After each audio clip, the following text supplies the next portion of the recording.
Hello, this is Jaspal studying 6th class. Today I am going to tell you about classification of matter. First, I have one question for you. What is the universe made up of? Well, it's made up of two things, energy and matter. I am not going to talk about this energy, and we are going to discuss about matter today. And in this matter, there are two types, physical and chemical. I am going to talk about physical. So, this physical is divided into three types: solid, liquid and gas. First, I am going to talk the definition of matter, and then let's dive into our topic. First, what is matter? Matter is a thing that has some volume or occupies some space in this universe. For example, let's take our Earth. It has some volume and also occupies some space in this large universe. So it's a matter. And air.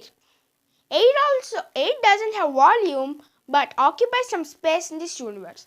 So it's also matter. And I am, you are, everyone. Everything is matter. And now let's dive into our topic. So first one is solids. Solids are generally rigid, which means they can't flow, and these have a particular volume and also particular shape. And if we zoom into these solids, we can see that atoms are very tightly packed and they have very small gaps between them. These gaps are called cavities.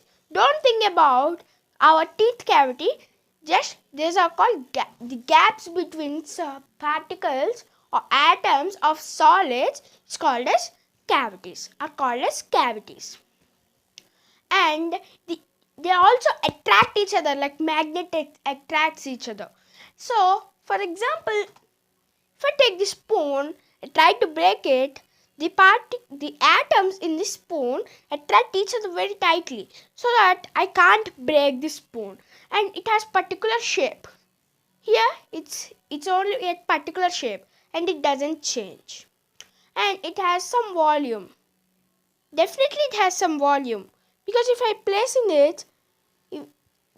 I place in my hand, it only occupies the volume it has. And yeah, now let's go to our second state of matter, liquids. Liquids are generally fluids, and also gases are also fluid, which means they can flow easily. Liquids does have volume, but they doesn't have any shape. It takes the shape of the container. And if you zoom into these liquids, we can see atoms are very loosely packed, and they have large gaps between them compared to solids. So I'm going to take this practically with these. All of the properties I will show you in this one. So if you see here, this liquid takes the shape of my glass, and if I transfer this water into this glass, it takes this glass shape.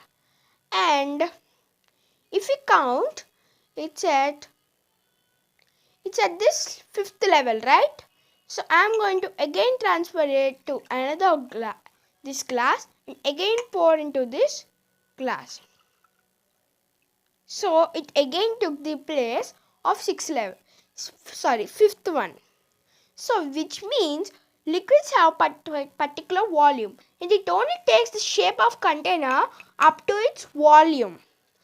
So it takes volume up to here, right? When I transfer again into this, you can see it only takes the shape up to here. So we can see that liquids take the shape of the container that has particular volume. And also when I transferred it into this tumbler to that tumbler, you saw that liquid flows, so they are fluids. Now let's go into our third state, of matter, gaseous state. So it's very mysterious state. We can't see it, but we can smell it.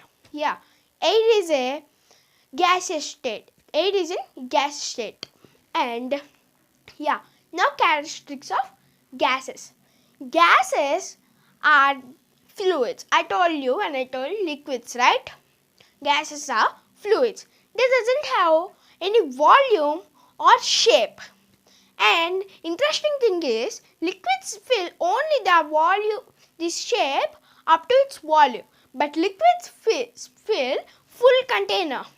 For example, I will tell the example later, but I am going to tell what will be in atoms of it. If we zoom into these atoms of gases, they are very, very loosely packed than liquids. So these also attract each other, but very, very, very, very low. And now I am going to tell an example. If I take my room as one container and spray, the smell spreads everywhere in the room. I can smell it. And because liquids fill their container completely, if my room is a container, it fills my room completely and I will get everywhere this smell. So these are the properties of liquids. And interesting thing is, they are interconvertible. For example, if I take ice, which is a solid, and melts it, it turns into water, which is a liquid. And if I boil that water, it will again turn into water vapor. If I cool that water vapor, and I will get water again.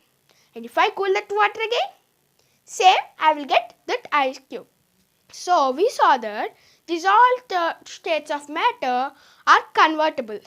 So this is the video on physical changes. Thank you.